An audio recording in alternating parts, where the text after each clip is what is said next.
From WCRS Studios in Greenwood, South Carolina, this is Meet Me at the Diner with your host, Ann Eller.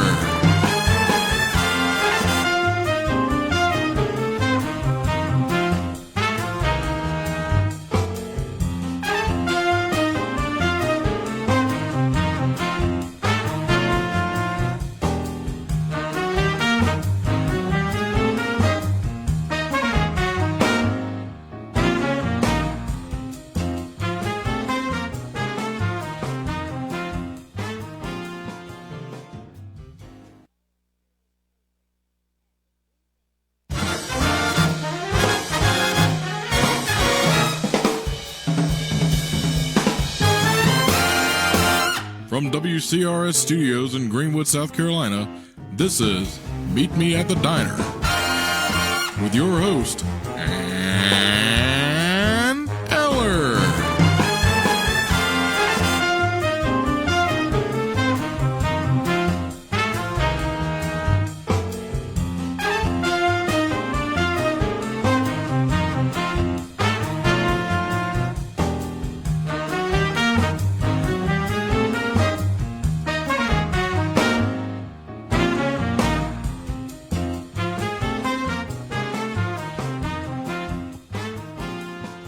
Okay, here's our checklist. We are live on the radio. Check.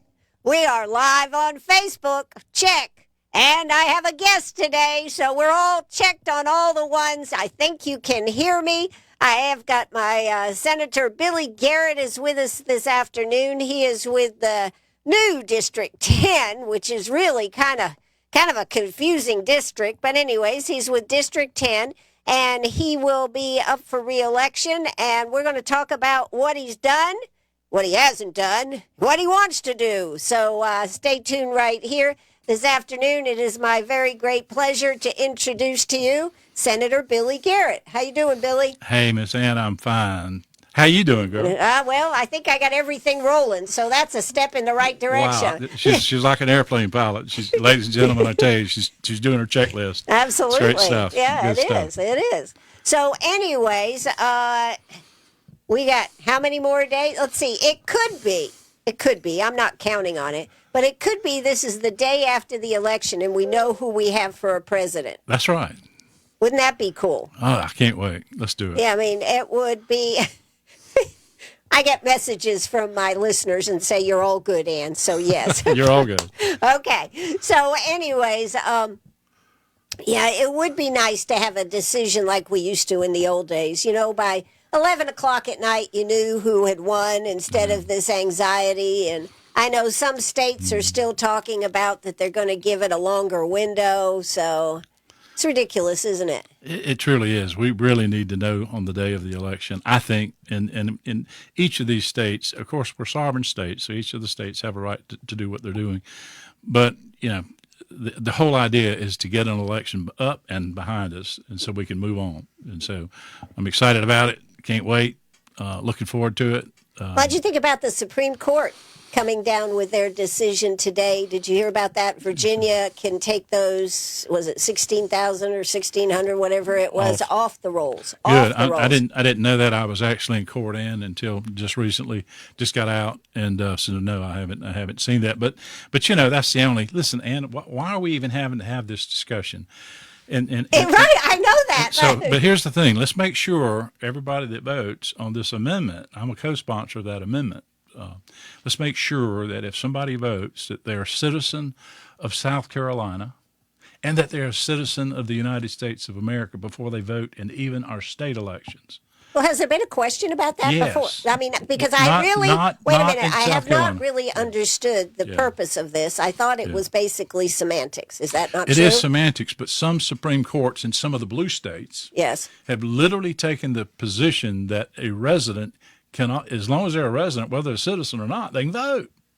And Right. this is I don't America. think- right. This is the I craziest thing actually- I've ever heard. Right. Absolutely not. No. The answer is no. So But I thought we already had that law in place that you no. had to be. no, we do, but it's the semantics of it is being they use the term residence instead of citizen.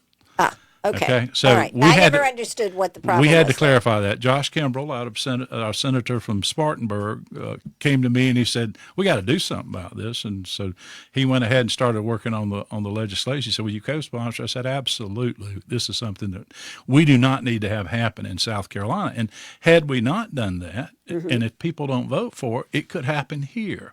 I think we got a strong conservative Supreme Court, so I don't necessarily think it would happen here, but I don't want it tested.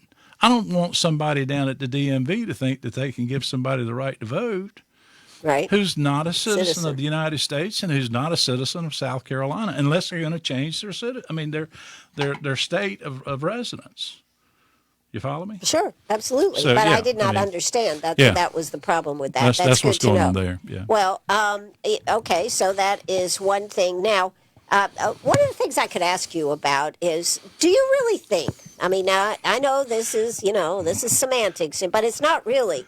We have ballots that do not, if you go in and vote straight Republican or straight Democratic, you will not get that ballot, that referendum item, or the capital sales tax, or any of the people that are nonpartisan races. Do you have a problem with that? I do. I truly do. I mean, I think that they should be on there, and if they're nonpartisan, you can either vote for them or not. Right, but you shouldn't have to go back through your ballot to make sure that you hit those, because my fear is that people, okay, I voted straight Republican, boom, bam, and then you go out of there, and you may not have known about the two referendums that are on there, or you may not realize that you have a school board or a city council person to vote for. Yeah, I mean, again, and I think it's up to the parties at least to help explain these ballot initiatives to the citizenry. And maybe even the newspapers and your radio show, for instance. And I mean, let's face it, you're I have been talking about it. Yeah, you're one of the major sources of information for people. So yeah, I mean, to answer the question, yes. Do I think that it should be there? Answer is yes. Am I in favor of straight voting tickets? Yes. Because, but why doesn't it show up whether it's straight? I don't care whether it's Republican or Democrat. The non-party and the referendum should be on both of them. Correct. Yeah, that's I'm the with answer. you. Yes. I'm with you totally. And then if somebody decides they don't want to take the time to vote, again, voting is a privilege, you know. And so if they decide they want to exercise that privilege, that's their constitutional right as well. Right. So, hopefully we're going to get people voting. Hopefully people become more involved. And I think it's so important for our future, for the future of this country, that people get involved. Right. And thank you for what you do on this radio show. I'm not just saying that. I truly mean it. And, I've watched you and Jeff over the years, and y'all did great things with Jury back in the day. And I'm excited about this radio station and getting out to the people. I mean, this is important. Well, now we're even on Facebook. Yeah, I tell you that's what, cool. you're That's live cool. right there. Yeah, that's good stuff. People can see you. We're getting sophisticated, Miss Ann. Tech oriented here. That's right. I love it. All right. Well, anyways, I just think that is something that should be looked at. I don't know why you can't have a straight Republican with all the nonpartisans and your referendums, and a Democratic with all of those listed, instead of saying, oh, you voted straight party? Sorry, you might have missed those. I'll tell you what you do, and I'll tell this to all the listeners. If you have a suggestion like that, please put it in writing and send it to me. I promise I will get it for that to be studied, okay? Okay. So, I try to run everything that I do through Connie Moody. We've had a tremendous, leader over there in our election director. Do you know she was actually signing up people in the dark? I don't doubt it. When registration was getting ready to close and we didn't know whether it was, I went by there to see how things were. They were in the dark, and they were still registering people. Let me just tell you this. She's fantastic. Our team is fantastic. Our election commission in Greenwood is fantastic. They do a tremendous job. We got 50 precincts. They're well organized. They're well handled. And again, if anybody out there has any issues with voting or anything like that, get to us. Let us know, and we'll do everything we can to accommodate and make sure that it's done correctly. But Ann, as to your question as to whether or not we should do that, I think it's a good idea, and I'll be happy to run it by the senator that deals with the elections primarily.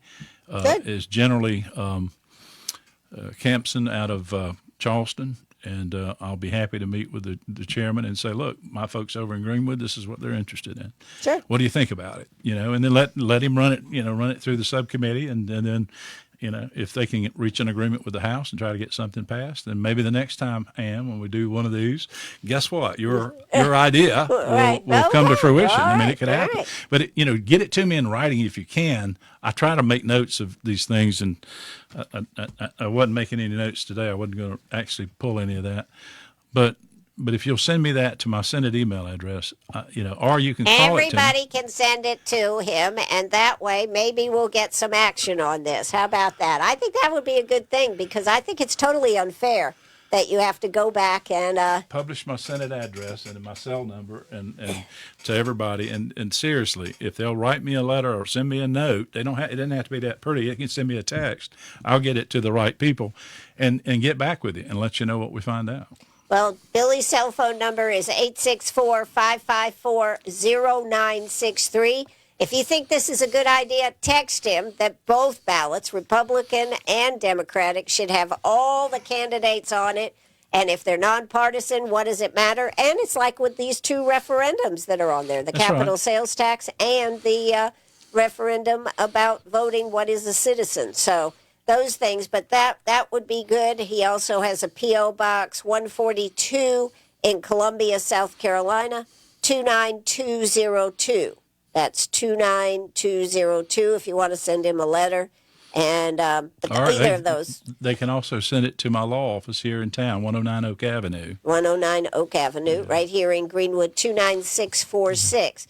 But let's get some action going on this. Let's say Greenwood made a change on the ballots for next time. How about that? That would be pretty amazing. I'd love to be the sponsor of the bill and get that done. Again, any kind of voting that is more open, more transparent, in my estimation, is the best voting. Okay? Exactly. We need to make it better and continue to make it better. Absolutely. Certainly. Well, all right. Well, that sounds good. That sounds great. All right. Now, other things to talk about here today. I know that you have done a tremendous amount in your first term. You're looking forward to going back for a second term. Mm-hmm. I'll give you 4 minutes to tell about all the great things you did in the past, because I really want to spend more time talking about the future and what you see for the future, what things maybe you didn't get done that you want to get done, what things people have come to you and said needs to be changed. So why don't you tell us about what the great things? You brought in a lot of money here to our area, no question about it. Well, I'm blessed in that sense. We've been tremendously successful in our first 3 years we brought in. And when I say we, each of our delegations, and I happen to be in 4 separate delegations. So I was chair of 2 of them and a vice chair of 2 of them. So I was able to kind of be at the head of those and to be able to try to manipulate as best I could, trying to get that money in. At the same time, we gave the biggest tax cut in state history during my first 3 years. And so that's tremendous. And we're going to continue to eliminate the income tax. And I think that's tremendous. You're talking about what's going to be there to replace it, though? Well, and what they're doing is they're actually using sales tax and they're using manufacturing taxes to offset. So you're talking some about of that. possibly an additional sales tax. No, I'm talking about the existing South Carolina sales tax. 6% is the existing and it's one. tremendous, and it brings in a lot of money. And if we get our economy, you hear Trump talk about on the American stage, drill baby drill, to get the bring in all these businesses, get our economy going. South Carolina is set to do all those great things. I mean, we're building fighter jets, BMWs, Scouts. We've got the third largest port in the United States. I mean, we're doing tremendous things in South Carolina, and it's only going to get better. Agriculture, number one in the state. And so that's forestry and agriculture together. So we've got plenty of room, plenty of space to go out and build these, new manufacturing facilities. We got Piedmont Tech rocking and rolling. We got them $65 million plus in the first 3 years. And it's tremendous because we're going to train those kids. Back in the day when we were children and we were going to tech, to our schools, we were going to trade schools and they were teaching us how to weld or how to, build construction and all the things electrical and the things which are still important. Don't misunderstand me. But now we're having to do the tech, just like you. Mm-hmm. Got people who do nothing but what you're doing for businesses and facilities. I should get paid double. You should get paid. Yeah. Pay yourself, and you should give yourself a raise. There you go. Right. Give yourself a raise. Yeah, I mean, there's just so much that's happening. And Lander College, I'm telling you, is kick and tail in this state as far as enrollment. I mean, people want to come to Greenwood because it is a beautiful place. Well, then are we going to lose our special, or the smallness about it? You know, the specialness that We're people not always going to lose talk. that because Okay. we're going to keep that. Look, and I mean, well, that's what they said about USC, and look what happened there. well, we don't have enough space, for that. So at some point you'll reach an economy of scale where you really can't do more unless you buy up more land and explode the facilities. And Lander is just doing so much. President Constantino is just so fantastic. And he is really, really pushing this thing that he's got going. The governor appointed him to head up a special team that helps women, college students, against sexual abuse, sexual activity, that kind of thing. It's tremendous. And so, I mean, the governor's put money into it. President Constantino is pulling all of our leaders. And this is not only for South Carolina, but it's also Southeast, and then it'll go national eventually. I'm hoping, where we're helping women in those kind of schools be protected from abusive sexual predators and that kind of thing. So something unique and special, so our people can walk around, and be in the community and not be worried about being harassed and that kind of thing. So the safety mechanisms are in place. You had $39 million. Is that right? And what? For the dam?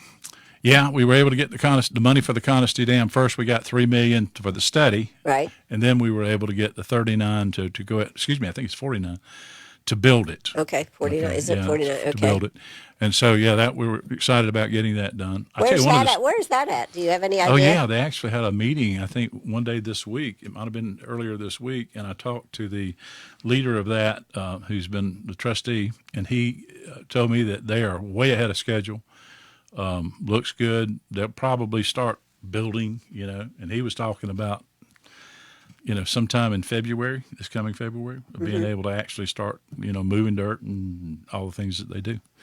So they're waiting on one permit that normally takes like 2-3 years. They're going to get it in 6 months. Wow, that's terrific. So it's tremendous. And I tell you what, during the Helene, we were just setting up on pins and needles, because it was going to peak. Right. Really was going to peak, and oh my God, it was going to peak right there. So, but it didn't peak over. It didn't go over it, but it did peak, and it held.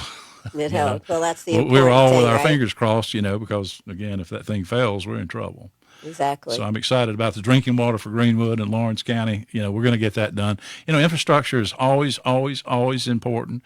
We were able to get $20 million, recently, $10 million each for the CPW and then for the Metro Sewer.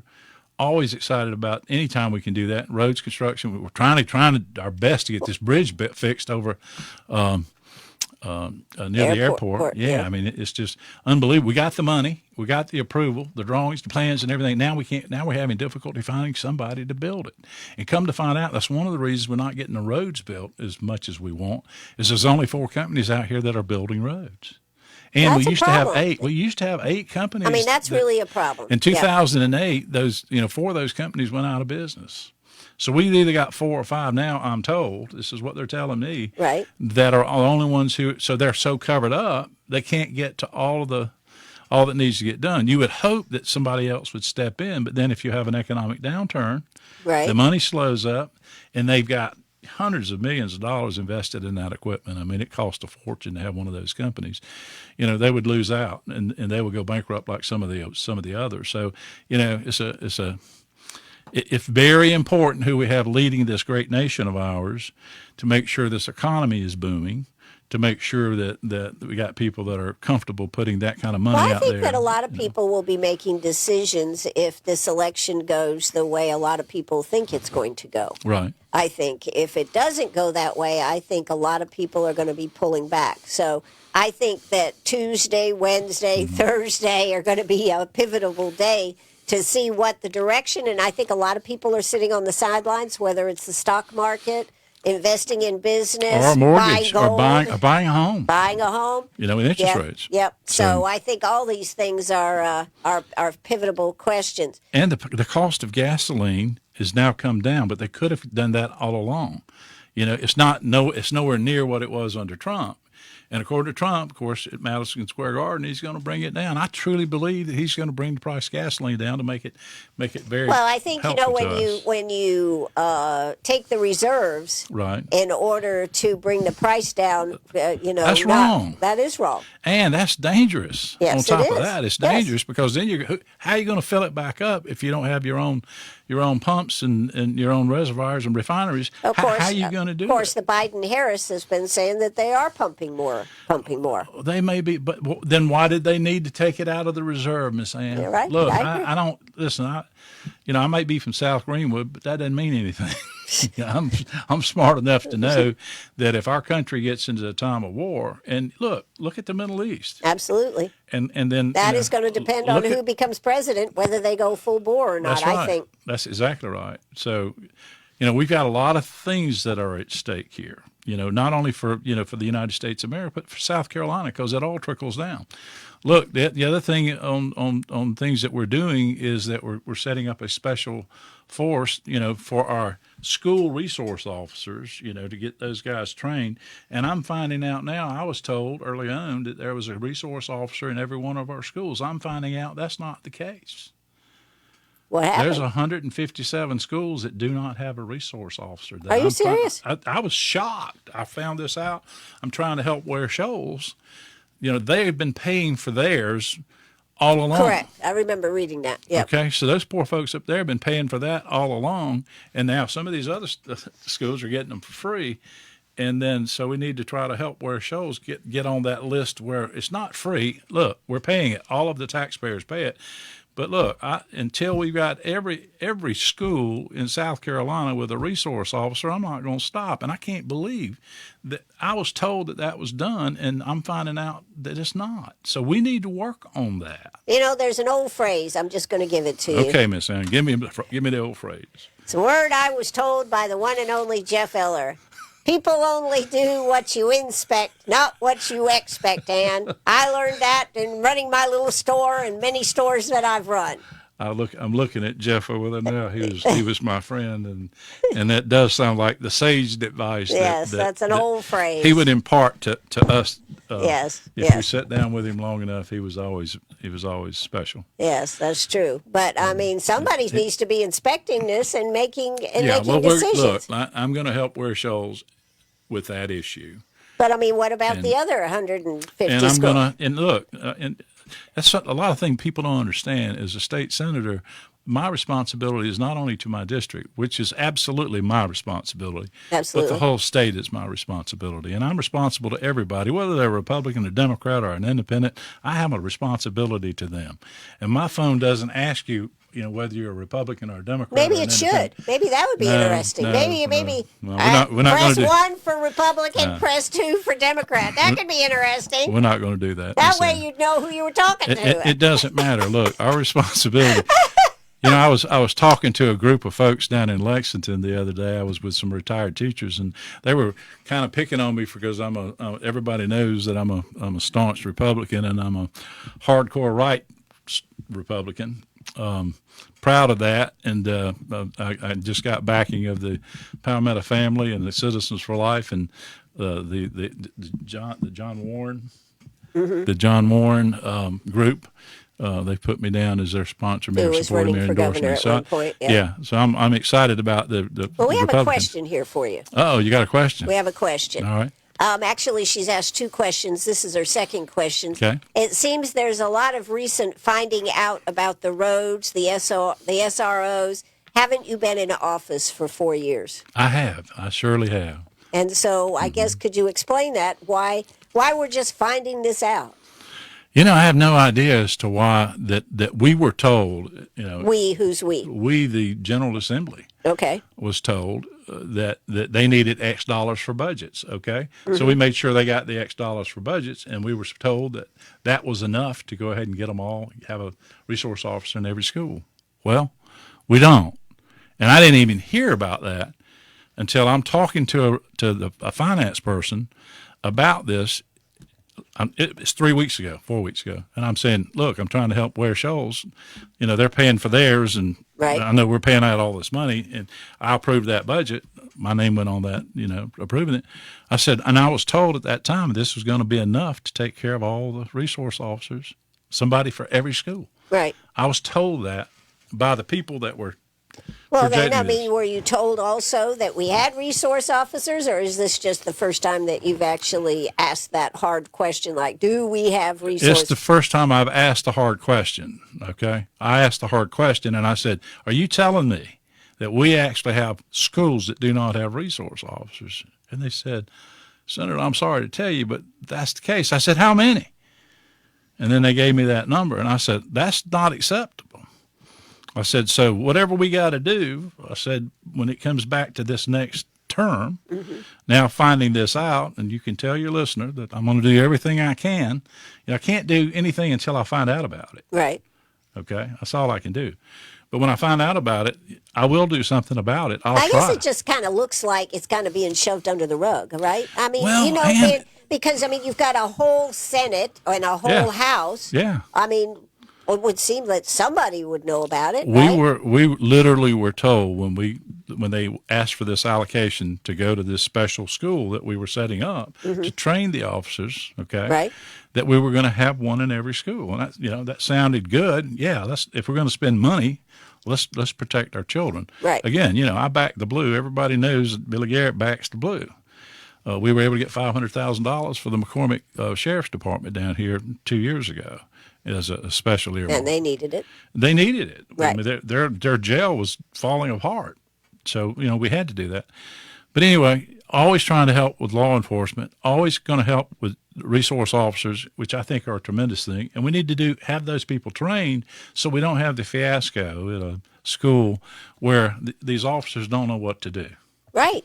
But I just think then in that case, it needs to be some type of chain of command, and that people need to report back and say, we're not getting these officers. We got the money, but we can't get the officers, and then somebody needs to do something about it. Well, until then, as far as I'm concerned, the sheriff's department should be responsible to make sure they got somebody there. Well, okay. Now, that's where I'm at. So if the state doesn't do it, the county should do it, until we can get the state up to speed, and then, there ought to be or the sheriffs ought to be yelling about the fact that they don't. Or he needs to go to county council and say, I need X dollars because I got 2 or 3 schools that don't have any. Now, we have them in my district, okay? Right. I can tell you we've got them in our district. And it's not in my district, but I'm telling you that there's 100 and some odd schools in South Carolina in other districts that do not have resource officers that we need to try to help get resource officers. Absolutely. And as to the other question, the question was something about the roads. Why aren't they fixed now? Well, you don't get. Let's see. I've been in office. I've been in office for 4 years now, and why aren't the roads fixed? I guess or something. Somebody the lady that was asked you that question says you don't get what you inspect, only what you inspect. This has been the best part of the show. We'll always remember it. Thank you, Ann. Good stuff. Well, and as it relates to the roads, look, we have something called C funds. We allocate C funds to the local counties. Each county gets a certain amount of C funds, and it's usually based on population or road volume. In other words, how some many counties, roads how many that are county? miles of road do you have that are in the county? How many of those miles are in the state? Right. 25% of that money has to go to state roads. The other 75% goes to local roads. And I can tell you my feeling on the subject and what I did down in Saluda is that I really felt like this is something that needs to be transparent. And you and I have talked about transparency before I ran my first time, if you'll recall. And transparency is important. So what we needed to do, and we did this in Saluda County, we literally put up the C funds, the amount of money coming in. Then we also put what their priorities were. So once they put them on the priority list, then they have to go down that list and do them. And what I was trying to prevent is if John Doe, who might have some money or something like that, gets on the phone and calls and says, hey, I need my road fixed. And it doesn't jump to the top of the list. And it doesn't jump to the top of the list. So that prohibits that type of thing. Now, if there's an emergency like a bridge goes out, then obviously it's going to go to the top of the list. But that transparency, I've talked to him in Greenwood. I'm hoping that Greenwood will consider doing that as well. And as I go to Lexington, I'm hoping Lexington will do that as well. So, these are things that we're learning. This is not. It's called. How long does it take you to come up to speed as a senator when you first go? Probably, in 2 years. If you've never been in politics, now that has to be part of it for your case. Yeah, I'd say 2 years before you really understand. You really understand the mechanisms of government. You understand it generally, but you don't understand how to make it work. So, in my first 4 years, I think we've done a tremendous job in catching on quick. Mm-hmm. And I actually stood on the budget on the Senate floor in the budget of my first year, and I said, I don't know. I'm looking here, and I don't see any money down for McCormick County, but I see they got a library that they're building in Sumter County. Excuse me, it was a museum. Oh yeah, and it was $35 million. Mm-hmm. And I know there's a lot more people in Sumter than there are in McCormick. Right. But when I looked, there was hardly anything for McCormick. Okay? And so I'm looking at that budget year, and I don't know how this works, but I'm going to figure it out. And literally, they took note that I was very interested in it. And because of that, we got an urgent care center in Saluda, $3 million urgent care in Saluda. Come to find out, Saluda doesn't have a hospital. Right. Come to find out, they got to drive 30, 40 miles into either to Newberry or got to go down to Lexington or they got to come to Greenwood, or they could go to Augusta, from Saluda. And so we were able to get them an urgent care center, and this being built as we speak. So, well, that goes into those like the earmarks. It's an earmark, but that wasn't even an earmark. I'm actually in a subcommittee, and we were doing this certificate of need. Right. Okay, and I was on one of the subcommittees on the certificate of need as to whether or not we should do away with it. And of course, our local hospital was okay with us doing away with it, but they're in a different competitive position than other hospitals, and they wanted to make sure that we were protecting them. And I said, look, we're talking about this now. We don't even have an urgent care center or any kind of, and somebody's got to get these people. I've got all kind of people down in Saluda that need protecting. Somebody's got to do it. And so they were shamed. Good. I shamed them. Okay. Good. And so they called me up immediately and said, what can we do? I said, get me one. And so literally they got in touch with South Regional. Mm-hmm. They set it up, and the president was tremendous. Matt Logan was tremendous, and he's helped us. And so now we're going to have an urgent care. So that's good. And at least it can stabilize somebody who's got a heart attack, whatever, stabilize them hopefully, and then we can get them over to the traffic circle and fly them out. Or alternatively, we can take them by ambulance, but they'll at least be stabilized. Right. Well, those are all good. Those are all good things. I think that there was a lot of discussion about the earmarks. What was the governor saying about that at the end? Didn't he have some comments about that? I think for the most part, he as long as the earmarks are for proper things, then I think when I say proper things are things that he is in favor of. He's in favor of less government, okay? And we need to be thinking about trying to reduce the size of government, and if we can, and spending less money. So in theory, if we're really trying to cut out income tax, and as I told you before, I think the first step is to do away with the income tax 100%. Then I hope we can move to take care of the veterans and our retirees property tax. Start doing John McCravey, I think, is in favor of doing away with property tax all the way across the board. He is. He and I, in our delegation, Daniel Gibson, all of us are talking about, wouldn't that be great? But then again, the county needs some of these funds to be able to operate, and so does the city. Absolutely. And so, but if the sales tax are such, okay, that they can accommodate that as well as maintain it, then we should be thinking about that. I mean, look, President Trump's talking about doing away with income tax on tips. He's talking about doing with income tax on overtime, and he's talking about no tax for Social Security. I mean, we need to be thinking positively, projecting of Republican theories and ideas in South Carolina just as well as our president, hopefully to be. We'll be talking about reducing taxes. Well, we are going to take a quick break so that I can get these commercials in that people have paid me for, just in case you're wondering. And we'll be right back in just a moment. We continue. If you've got a question Okay. Somebody's already given us a question here, Billy. If Okay. you've got a question, you can go on Facebook Live, WCRS 98.5 FM, 1450 AM. That's where it's streaming from. You can also listen on the radio. You can text me at 864-229-7984. And I guess that's it. I guess that's the easy things to do. So we're going to have a quick word from our sponsors. When we come back, we'll be talking more with Senator Billy Garrett. We're going to get into a lot of different issues. So give me your questions, and I will be more than happy to ask him these questions. Hold on, and we will be doing it in just 1 minute. Take it away.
That's right. We're right back here. We're back from all of it right here. Have I got the mics on? Yes. Have I got us on the radio? Yes. Have I got Billy here with me? Yes. But Senator Billy Garrett is in the studio today.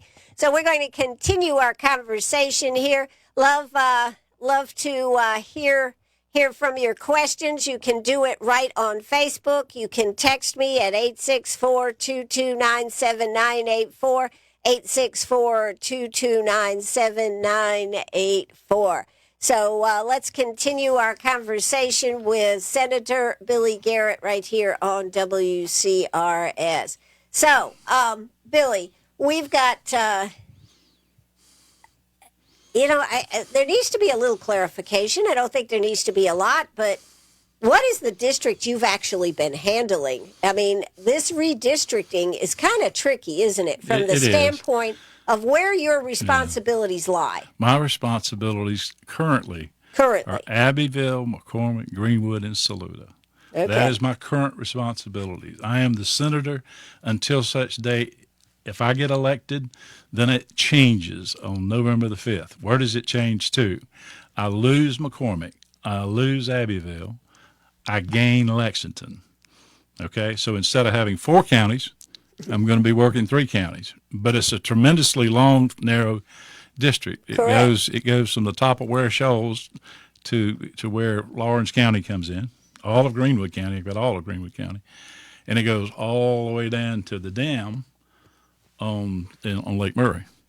So it's a tremendous change, and it's a positive change, one that I'm in favor of, one I voted for, because it's going to open up opportunities to help the folks down in Lexington. I'm excited about that, and I'm really excited about the fact that it's the Saluda watershed and the Reedy watershed, because you've got all these lakes, and all these rivers coming in to this watershed. So having a senator, kind of like a 378 corridor senator or whatever, to protect that watershed and to have their own senator for that protects Greenwood. It certainly protects Saluda, and it certainly protects Lake Murray and Lexington County. Well, that sounds to me though like you have kind of been doing both. I have, and again, I'm not the senator from Lexington until such time as I get elected, and I'm running. I've got opposition, and this job belongs to the people, and I'm running, and I hope the folks will vote for me. Hey, I'm asking for your vote, it's going to be up to the people, and the people will make the decision. And if the people want me, then they'll have me. They'll vote for me. If they want someone else, they'll vote for someone else. This job belongs to the people. So that's what I'm doing, and I'm running, and I'm looking forward to working in this Lexington group. I didn't know a whole lot of people when I first went into this, and if you'll remember, you and I talked about this. And so I'm going to do the same thing in Lexington that I did in McCormick and Abbeville counties, because Greenwood I pretty well knew, but I didn't know Saluda as well as or McCormick and Abbeville. So what I did, I went ahead and started once a month. I held meetings, day with your senator. I would come in and I would meet for 2 hours, and I'd set up the delegation secretary, and whoever wanted to come in and meet with me, I'm going to do the same thing on Lexington. I'm going to go down and be available, once a month, and for a couple of hours. And if anybody wants to come in and sit down and talk to me, they can, special. Or if they want to call me, they and I've given my personal cell phone number out. Yeah. And I return my phone calls. So, if I'm an open book, you can pick up the phone and call me. Well, I mean, in just thinking about this, there has been a lot of confusion. Now, because you knew that Lexington, your district, was changing, you did go ahead and buy a house down there. I did, yeah. Okay, and that was, when did you buy that house? I bought it a year before because it needed to be refurbished. So I've been refurbishing. I'm still not 100% through, but it's livable. Livable, okay. Yeah, it's livable. I understand that. You know what I mean. Don't even look around here. Don't look around here.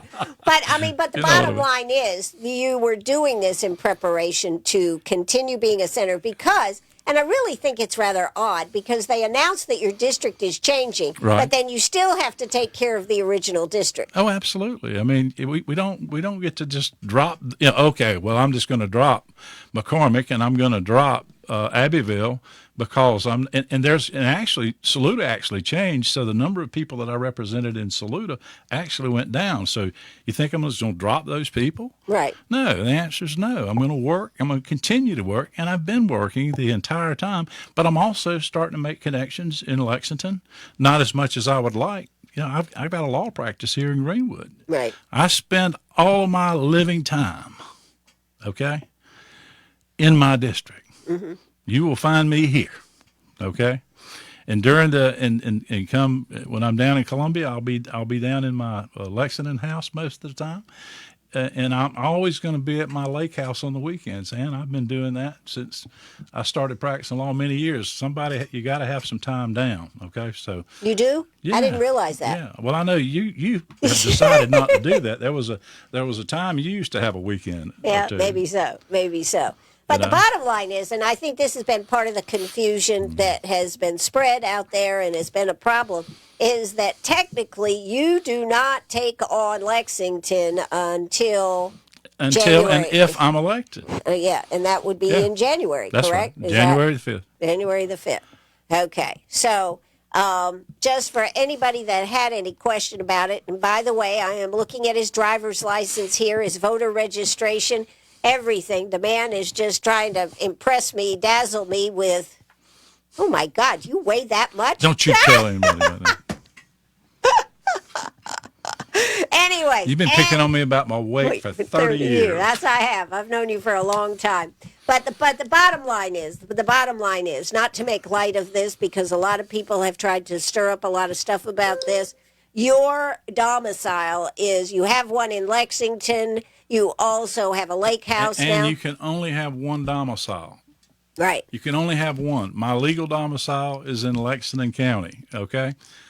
I have residences in other places, okay? Yeah. And so, I've got an apartment over at my law office. I worked in my law office last night at 12:30. Right. Okay. You All know? right. Well, we'll get people checking on you for sure. Okay. Now, one of the other. Okay. Well, let's see. All right. I don't know what that means. Anyways, moving right along here, if you are reelected, you will be handling Lexington, That's Greenwood, and Saluda. That's right. And at the present time, you actually handle McCormick, Abbeville, Greenwood and Saluda. and Saluda. Okay. All right. Just so there's no confusion there, because people I have was tried the to chairman make of McCormick County until about 2 weeks ago, and we made somebody else chairman of that delegation. Okay. I'm the vice chair in Abbeville. Okay. Okay. And so I don't step down from that one because I'm not chair. I had to step down from the other one because we had to get somebody ready because I'm leaving that district. Right. If I'm elected. And so the same thing with Saluda. I'm the vice chair in Saluda. Mm-hmm. Cal Forrest is our House member, is our chairman there. And then in Greenwood, I'm the chair. And so of our legislative delegation. So I don't know what position I'll have when I get to Lexington. I'll meet with my compatriots That's a there. weird I mean, don't they have like 4 senators down there? Or will it be Well, 3? they had 4, and it's going to go down to 3. Okay. They redistricted that too, Ann. And I think Senator Harpootlian was actually had a little piece of that, and he is now gone. They redistricted that, and he was defeated, so he's gone. And then, of course, Mr. Nicky Setzler, a tremendous giant in the South Carolina Senate, a Democrat, also had a small piece of Lexington. He's gone. And then they had Miss Katrina Shealy and tremendous lady, chairman of the Children's and Veterans, who lost her job through a primary. In the primary. Mm-hmm. Right. So now it'll be me and Mr. Carlisle will be down there in her We'll place. have one more. And then Shane Massey is also will be he's our majority leader, but he has part of Lexington. Okay. So it'll be 3 of us. So yeah, I mean when I get down there, if I'm elected, then we'll be working with that delegation. Okay. And see what we can accomplish. Again, they have specific needs and that are totally different from McCormick or Abbeville or Greenwood, or Saluda. Every county, believe it or not, it's just like when I was talking about Saluda needing an urgent care center, or when I talked about McCormick needing the jail. All of us have particular needs. In Greenwood, we got Lander and we got Piedmont Tech, and then we've got the Metro and CBW. So right. we got, there's a host of unique and special things that each county needs. And it's my job as senator to see if I can't help them get it, Yeah. Well, Okay. Now You're grinning. I'm grinning because I just figured out what somebody was trying to ask me. Okay. Okay. All right. It's nothing we have to talk about. Nothing we have to talk about. All right. I love this. Who does the redistricting? That's a question that came in. This is a good. It's a good question. The General Assembly does it, and it does it based on population. And we're having population shifts tremendously. Just our friend from Minnesota came down. Having a lot of people coming down from the north. A lot of people are trying to get away from this. Is growing, and it's quickly. growing, and a lot of people are trying to escape some of this woke craziness that's going on in our society. And this immigration thing is just tremendous, Ann. I mean, people are trying to get away from that. So who decides? So the question is, who General decides? Assembly. Yeah, the General Assembly. General Assembly. So the House and the Senate. Yeah, they do the redistricting, and then it was challenged this year on our congressional redistricting, and it was challenged, and it was upheld by by the United States Supreme Court. Yeah. So those are the people that the powers that be sit down and they look at the growth and the movement and the number of people. Is a number of people? Is it? I don't know what other figures they. It's mostly the number of people, and there are some communities that they want to try to keep together and not bust up communities and a host of things like that. So those things are considered. There's actually in the code, you can actually go into the code and it gives you the list of things that they must consider to do a proper redistricting. And they do that every census. So the census gives us the new population sources or locations. So for the next 10 years. I'll be here, Right. If I'm reelected in 4 years, I'll be here, and then that will be 8 years in. Okay, and well, no, 20, and so so in 10 years from 20, so in 30, they'll be will doing be the another new census. redistricting. Yes, ma'am. Yes, Okay. ma'am. All right. Now, one of the things that I wanted to talk about is three issues, real quick. The Hurricane Helene. I mean, you were certainly busy trying to make sure that we had the right type of resources. I know you were on the radio a lot with me. You were sending stuff every day. Oh, yeah.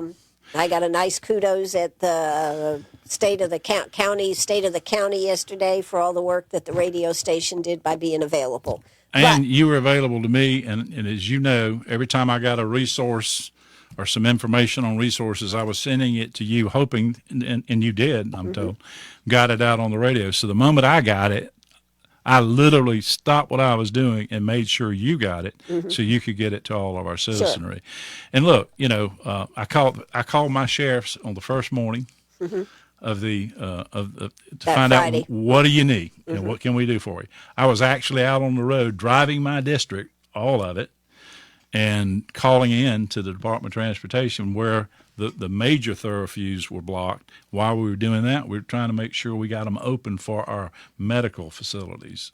Our medical facilities were completely blocked off too. Man. There were many places where you couldn't even get out of to get. When I talked to Sheriff Kelly, he was stuck in 96 and couldn't even get to the command center yet on Friday morning early, first thing. And, I am so proud of our state government and our county government. Greenwood stepped up to the plate, let me tell you. And you participated in that, and thank you, because we needed to get the word out immediately. Right. And so we were able to get, I was called, and they were telling me that there was some looting going on in 96, and then there were some fights breaking out at the gas stations.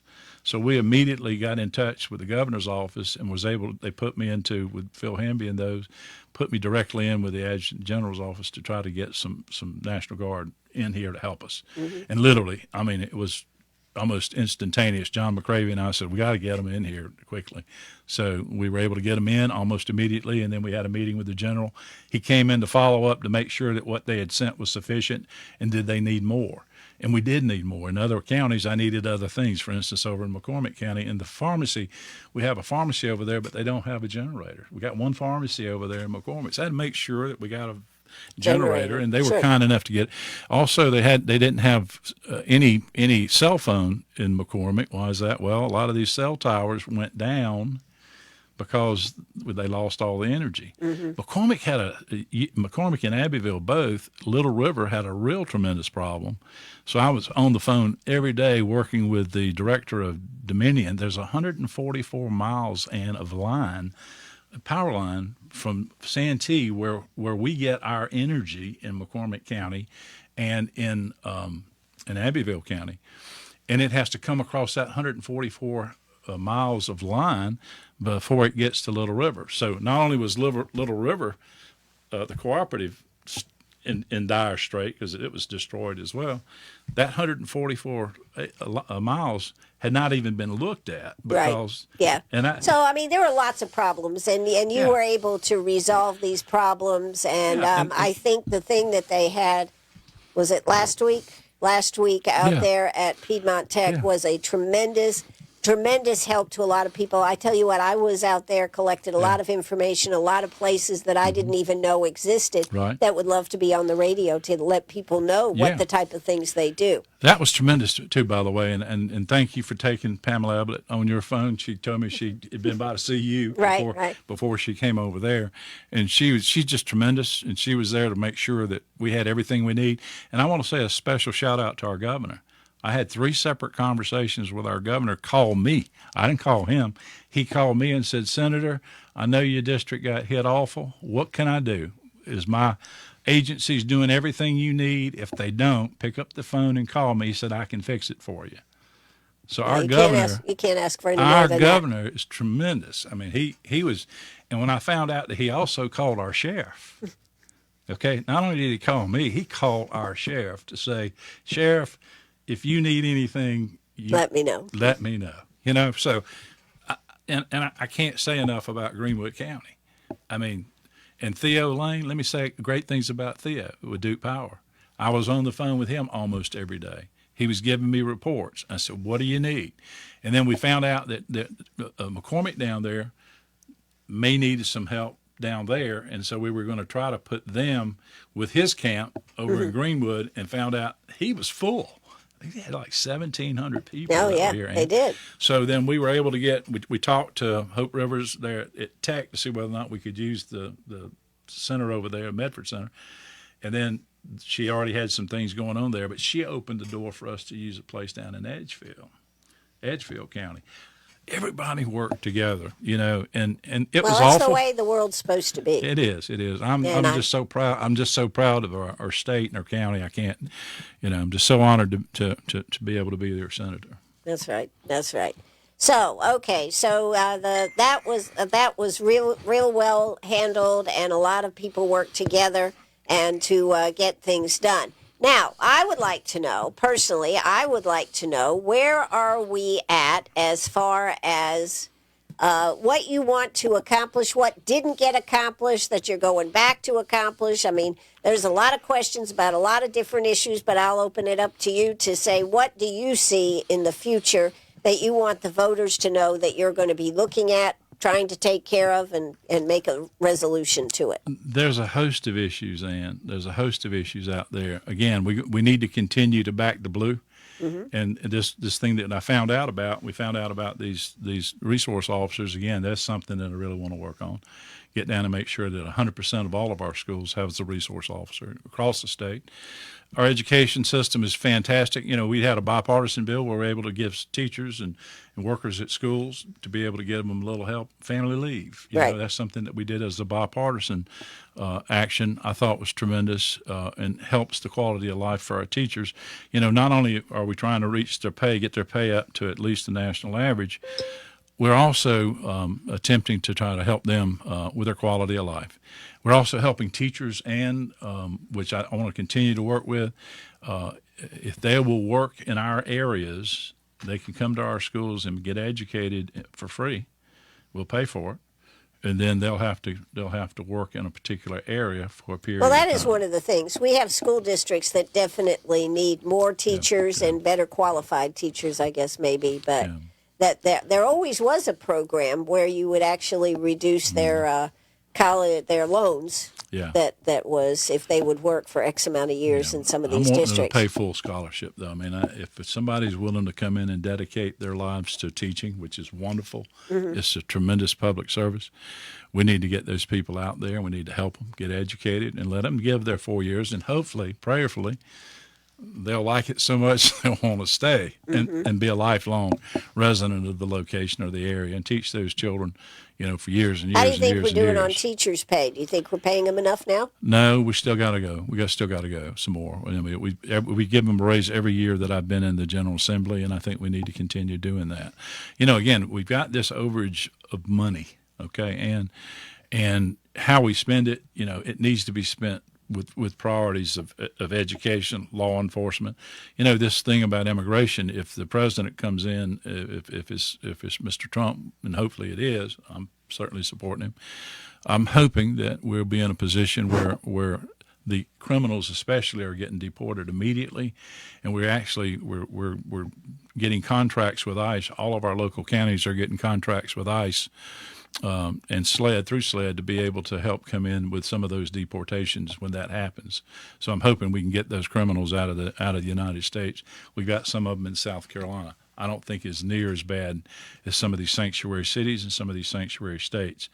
But don't think that they're not, in and around, because they're here. Sure, okay? Absolutely. And one of the things we're trying to do is make sure that our sheriffs can identify those people and those groups, especially groups, in case they want to, I mean, some of the things that are going on in America could happen right here in Greenwood, South Carolina. Absolutely.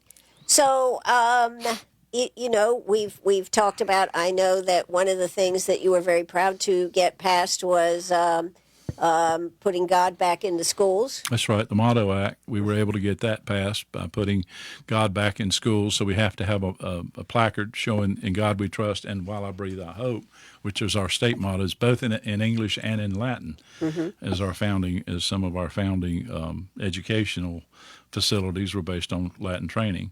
So I thought that's a good thing. And so the next thing is I'm working on right now is the chaplaincy bill, where I'm hoping that we're going to be able to put a chaplain in every school.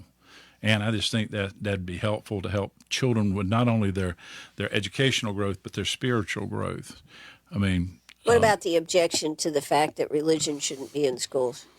I'm sorry. I just disagree, and I think the majority of South Carolinians disagree, and I certainly think that the majority of Greenwoodians would want some type of spiritual training there at school. Will it actually be training, or just somebody that they can talk to if they feel the need to? What exactly are you talking about, Same Billy? thing like in the military. Your chaplains are there for the people that need it.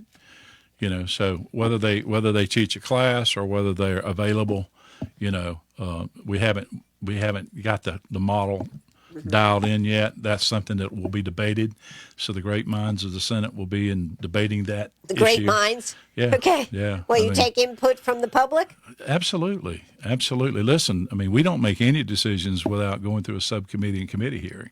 So, if anybody has... but can anybody talk? I mean, that's the question. Yes, please.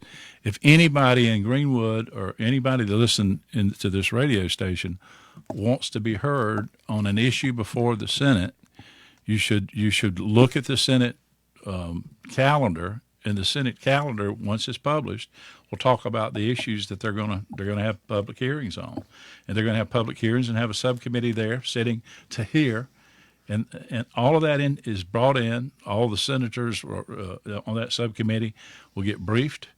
All of them will sit down with the lawyer, and then they'll start debating the issue, either, mostly in public. They'll debate it in public, but they'll also have side conversations about, what do you think about this? Can we get enough support for this? Can we get 3 people? Can we get enough to get over the hump to get it out of committee and then get it to the Senate floor?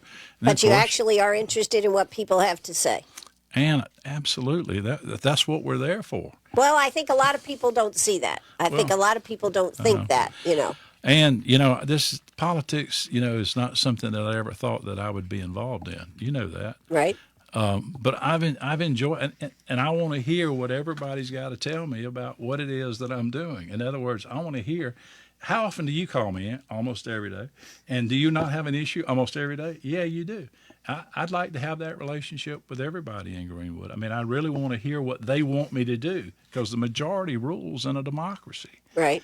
So, when I'm listening to the majority. Are there minorities? Yes, they're going to be minorities. I want them to come down and be heard to make sure whatever we do, we tweak it in such a way as we at least consider their circumstances, Right. consider their issues, consider their wants and needs. Sometimes we can accommodate that and sometimes we can't. Sometimes the majority is just against it. But us listening is our first priority. We have to listen. Mm-hmm. Well, you should. You should. But I mean, I think a lot of people, as far as government go, are really rather disdainful of the way they feel that they're treated, I guess, people looking at government. So I just wanted to bring that up. So the bottom line is that, yes, you can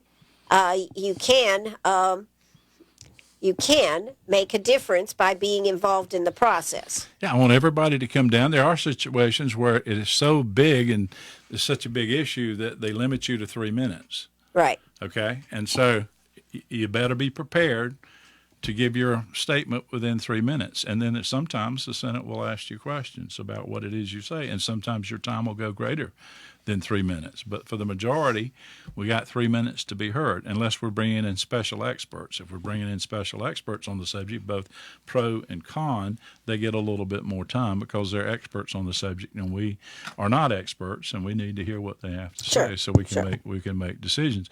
And then the non-expert lay people, the folks that out there, our voters, our constituents, we want to hear what they got to say about it.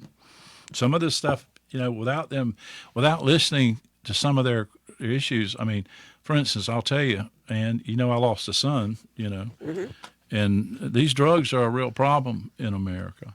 Yes, they and are. When I got to listening to other parents similarly situated to myself with this awful drug that we've got out there, I went ahead and submitted a bill that says if you're giving drugs, illegal drugs, to anybody and it kills them, you got to be punished for it.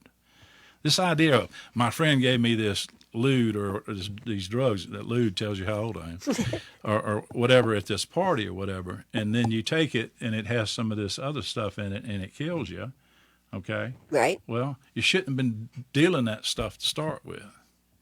Agreed. So whether it's a specific drug, okay, right, or whether it's an illegal drug of any kind, if it kills your child, do you think that mother or father cares one iota about how many grains of this or that it had in it? If it was illegal and it wasn't supposed to be given out, then this person that gave it out needs to be punished and accept responsibility for it. And I'll tell you this too, that's important in protecting our children. I mean, look, we got all this stuff coming over, right, and it's just getting to our children. And it may look innocent to them because everybody's doing it or a lot of people are doing it, Ann. Yes. Oh, let me do you a favor. I'll give you one, let you try it. It kills them. Right. No, I totally agree. I think drugs are really an issue. I think we have half a dozen issues that are really hot topics.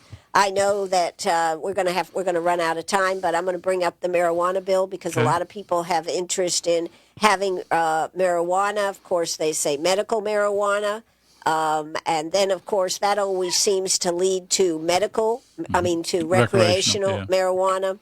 And I know you have spent a lot of time studying on that. What is your opinion on that? There's a couple of things. There are two actual bills that have already been adopted, acts that allow for our institutions, our public institutions, to actually study medical marijuana, but they were never funded.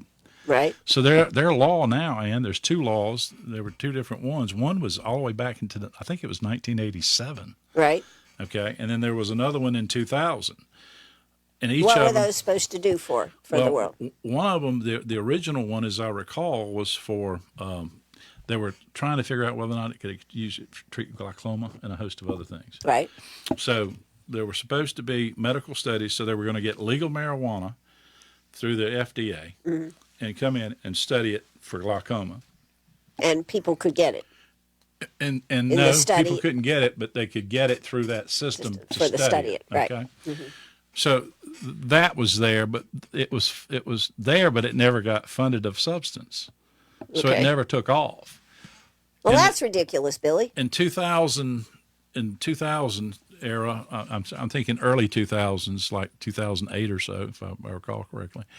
Then there was some marijuana that they decided that they could use that might be helpful to children, especially children with epileptic seizures Correct, and whatnot. correct. So again, we passed another bill that said that we're going to fund and have the University of South Carolina, I think it was at the time, and to study this marijuana, medicinal marijuana, see whether or not it can help these children with these diseases and whatnot. But they never got funded of substance, and I still don't understand why. These studies, are substantive and can be substantive, and if medical marijuana helps, we found out that CBD oil helps a lot of things. Right. And I don't have any issue with medical marijuana or CBD oil being utilized by doctors. Right. I don't have any issue with that. I want them to be able to use it. And if it helps in pain and it's a good drug for that, I am compassionate Right. about that need, okay, and want to help in that respect. But what those people are really doing is trying to set up an infrastructure. The people that are trying to get That they call the Compassionate Care Act, right. sets up 15 grow fields and sets up a number of facilities so many feet high to make this medical marijuana allegedly, and then they're going to give these scripts that they're not really prescriptions because doctors can't give it because it's a violation of federal law.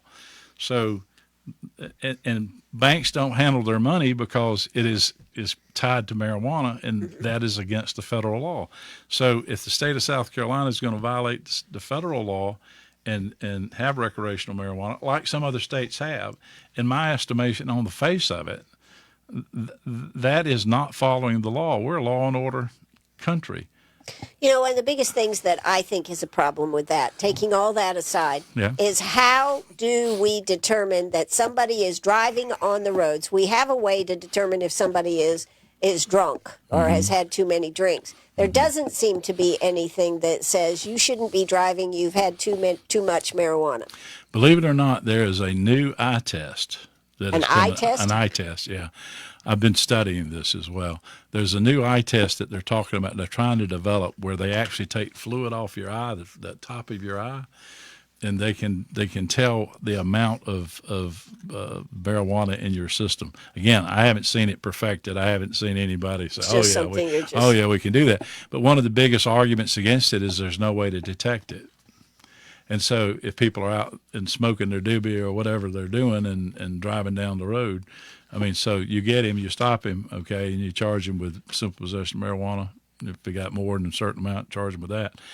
But then, and you can charge him with driving under the influence, and it could be a combination of alcohol or drugs. Mm-hmm. But, if you can't prove it in a court of law. That's my point. Yeah, that's my point. Yeah. And we don't seem to have have any regulations or anything like you do if you're if you blow X amount to be considered drunk and everything. Yeah.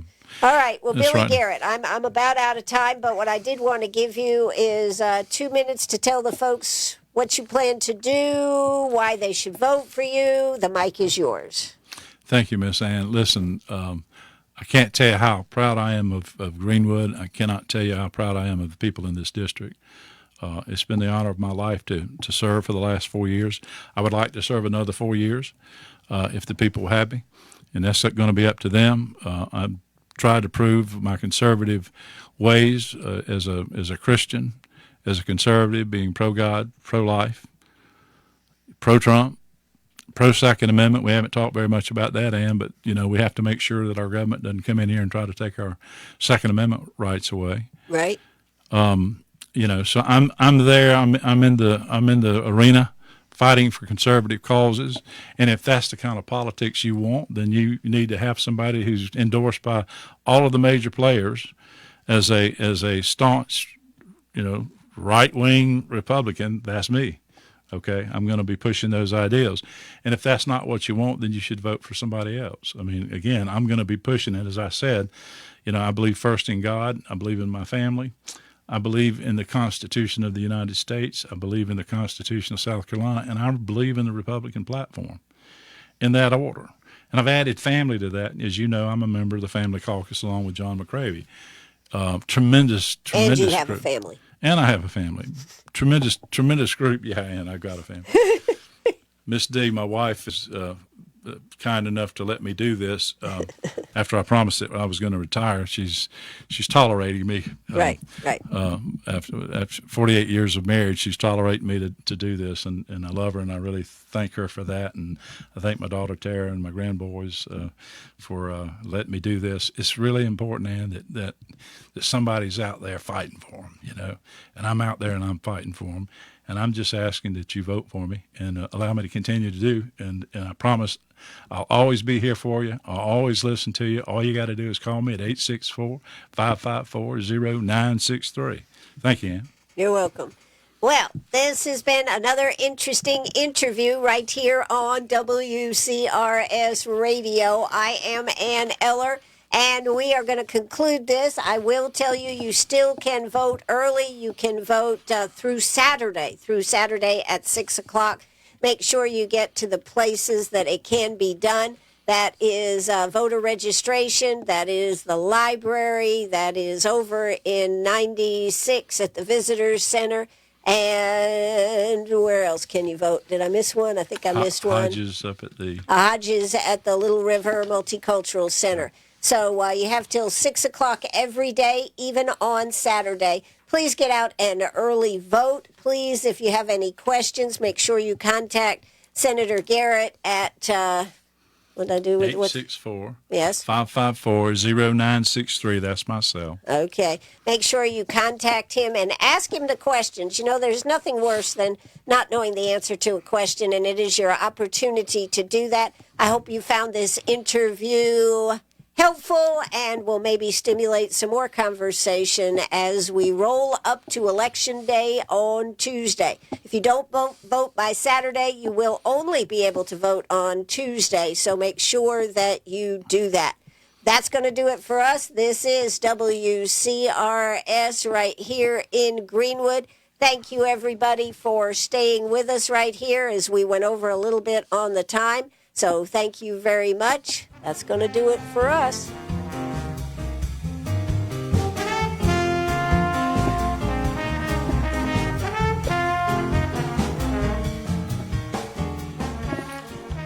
Good interview, as always, Miss Ann.